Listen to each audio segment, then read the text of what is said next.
Let me tell you something that surprises a lot of people.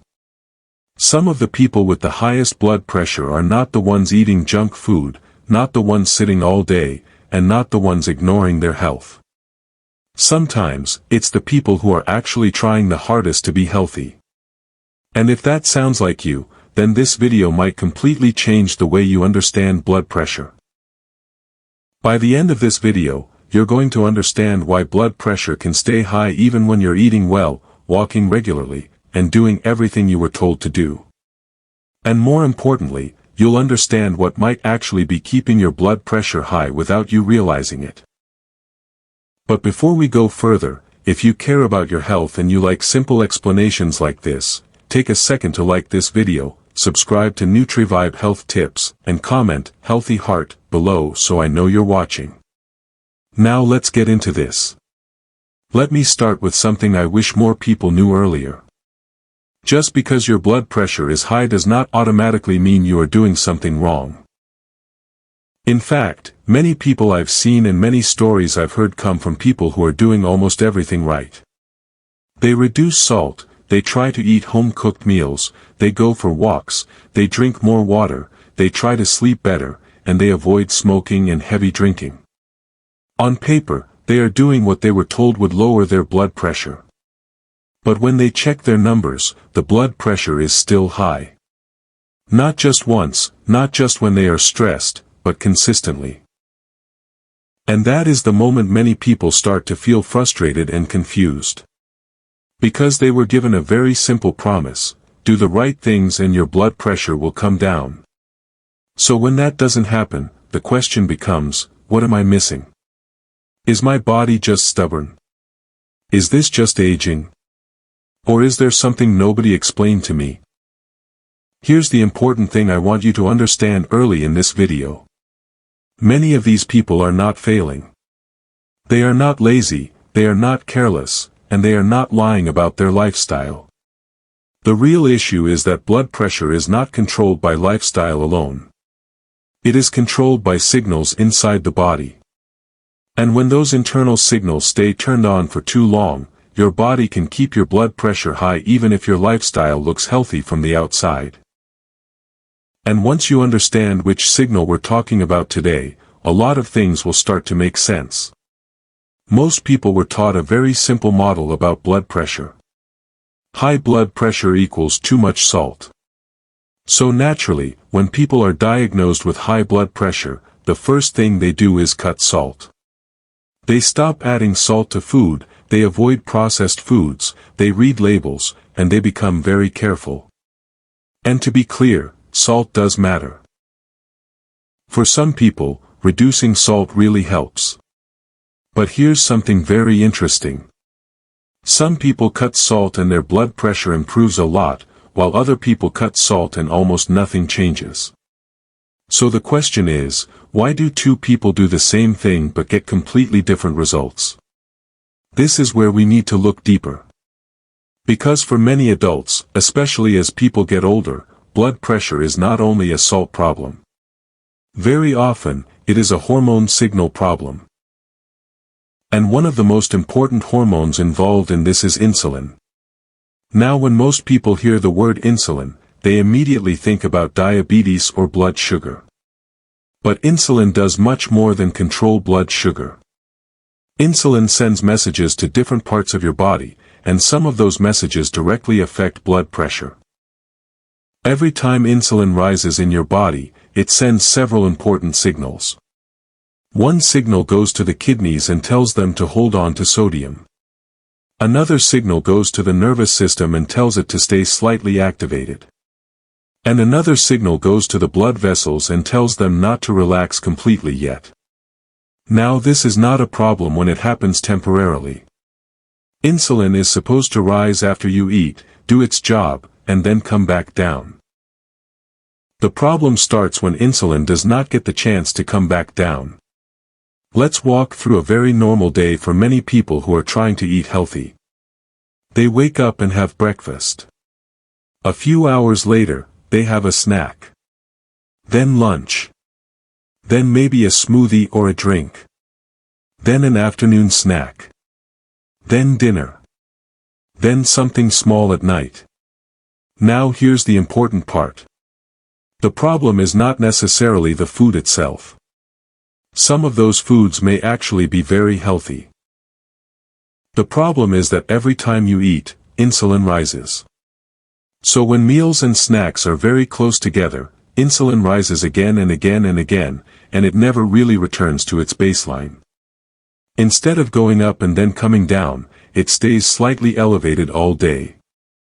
Not extremely high like diabetes, not something that will immediately show as a big problem in tests, but high enough for long enough to start affecting blood pressure. And this is where the kidneys become very important in this story.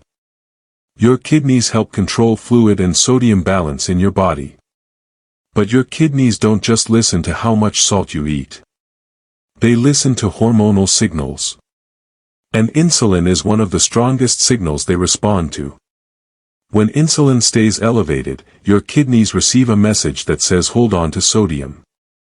Not just sometimes, not just for 1 hour, but repeatedly throughout the day. So even if you are eating less salt, your kidneys may still be holding on to more sodium than they should because the signal telling them to release it is not coming often enough. Think of it like this. Imagine your bloodstream is like a busy road. Sodium is like the number of cars on that road. Your kidneys are like the exits that allow cars to leave the road. And insulin is like the traffic light controlling those exits. If you reduce salt, it's like reducing the number of cars entering the road, which helps a little. But if the exits are still mostly closed, traffic will still build up. The real problem is not only how many cars are coming in, but whether the exits are open. When insulin stays high all day, it's like those exits are partially closed all day. So even if fewer cars enter, traffic still builds up. And in your body, that traffic buildup shows up as higher blood pressure. This also explains something that many people notice but don't understand. Some people notice that their blood pressure readings are often highest in the morning. They think maybe it's stress or poor sleep, and sometimes it is. But very often, the reason is timing of eating. Late night eating, even if it's something small or something healthy, can keep insulin elevated during the night. So while you are sleeping, your kidneys are still holding on to sodium, your nervous system stays slightly activated, and your blood vessels don't fully relax. So you wake up already starting the day with higher blood pressure. And most people never connect late night eating with morning blood pressure, but the body connects everything. Now here is where this story becomes even more interesting. Some of the people most affected by this problem don't look unhealthy at all. They are not overweight, they are active, they look fit, and everyone assumes they are very healthy. But this brings us to something very important that many people don't talk about enough. Normal weight does not always mean metabolically healthy. A person can look slim on the outside but still have metabolic issues on the inside that affect insulin and blood pressure. Inside the body, there are different types of fat. There is fat under the skin, which is called subcutaneous fat, and there is fat around the internal organs, especially around the liver and abdomen, which is called visceral fat. Visceral fat is the one that causes more metabolic problems. It interferes with how insulin works and often causes the body to release more insulin than normal just to keep blood sugar stable. So a person may have normal blood sugar tests and normal weight, but their insulin may still be higher than it should be most of the day. And when insulin stays elevated most of the day, we come right back to the blood pressure problem.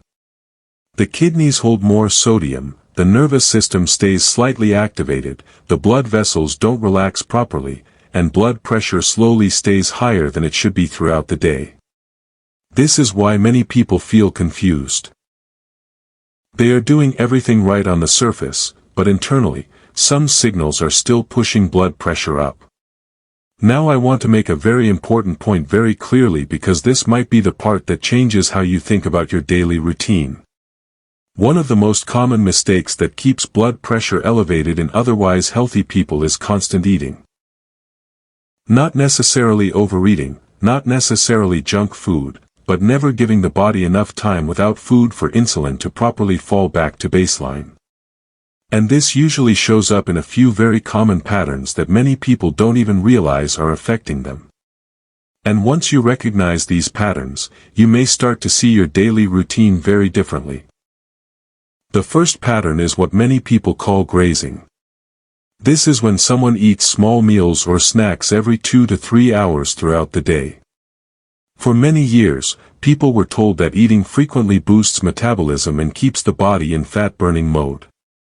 So a lot of people started eating breakfast, then a snack, then lunch, then another snack, then dinner, then maybe something small at night. The intention was good. People were trying to be healthy and avoid overeating. But physiologically, every time you eat, insulin rises. So when you eat every few hours from morning until night, insulin never really gets the chance to fall to a low level. Your body stays in a constant, fed state all day, and those signals to the kidneys, the nervous system, and the blood vessels keep getting repeated again and again. The second pattern is liquid calories. This includes things like smoothies, fruit juice, sweetened coffee drinks, protein shakes, and even some healthy drinks. Liquid calories enter the bloodstream very quickly, and they often cause insulin to rise quickly as well. The tricky part is that liquids don't make you feel as full as solid food, so people often drink their calories in addition to their meals instead of replacing meals.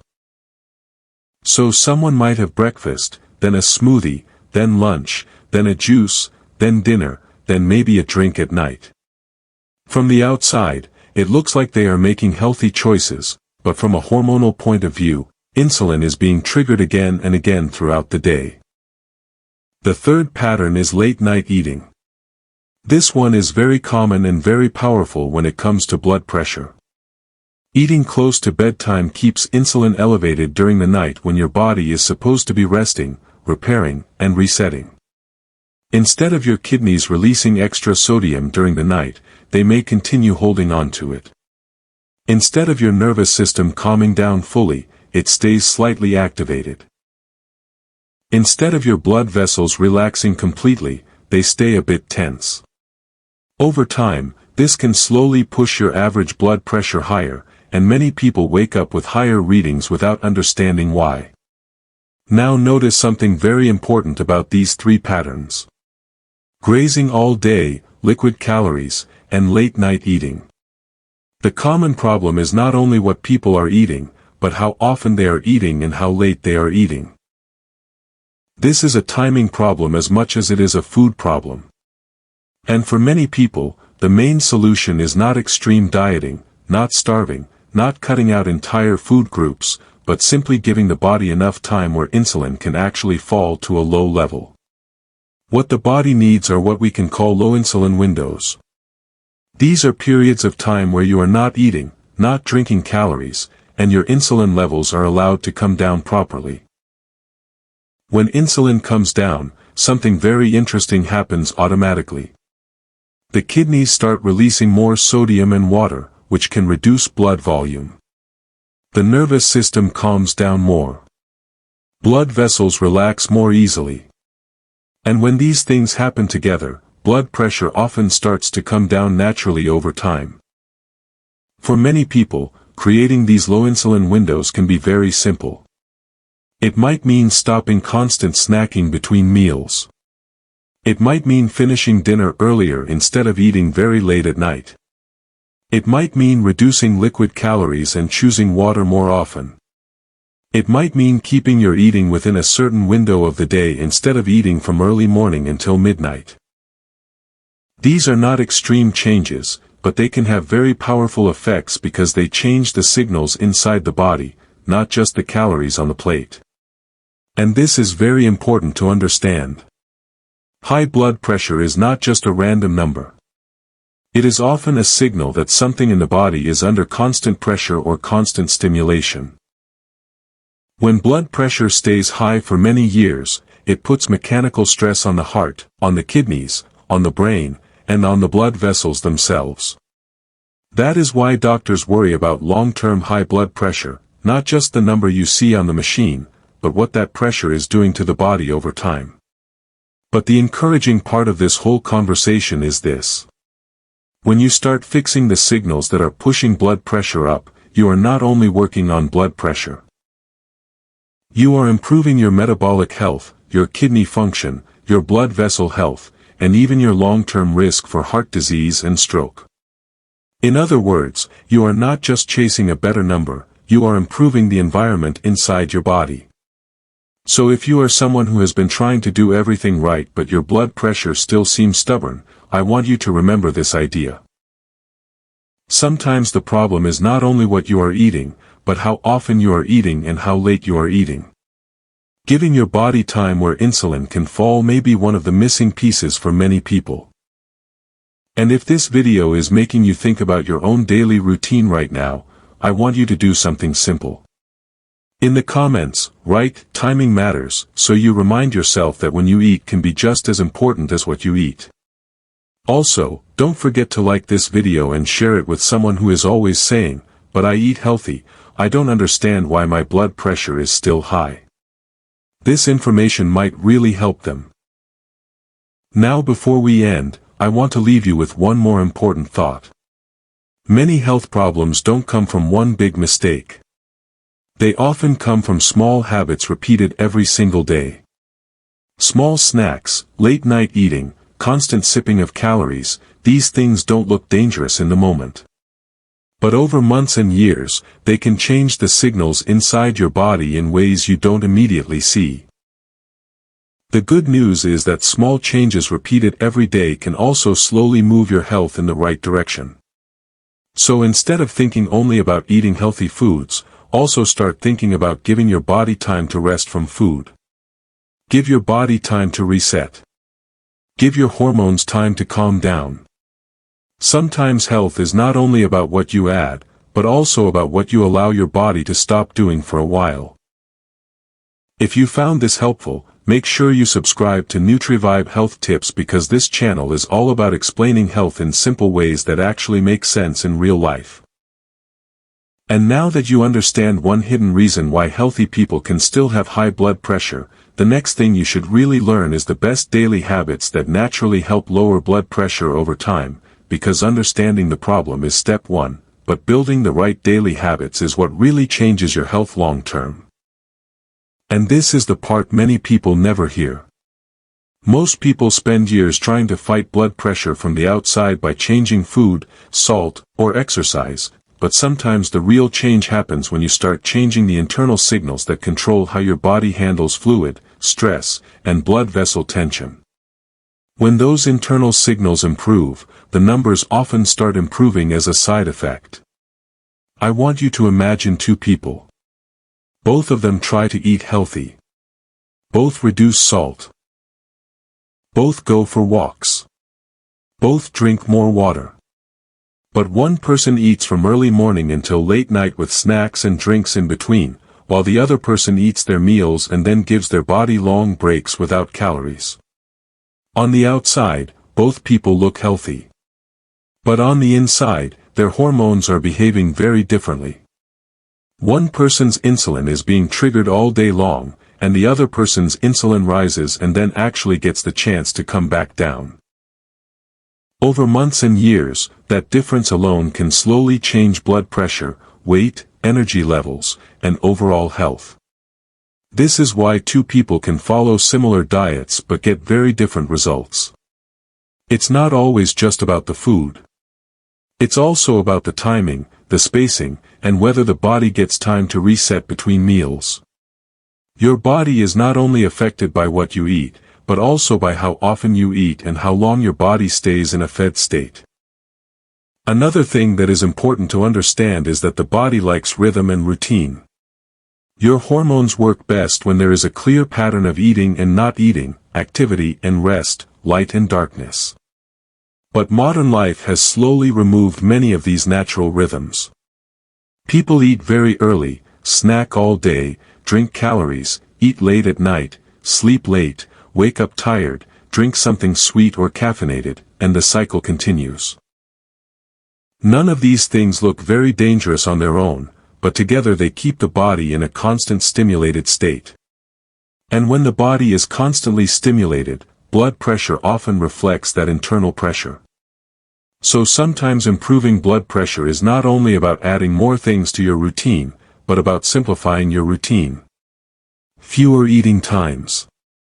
Less late-night food. More consistent sleep. More water instead of constant caloric drinks.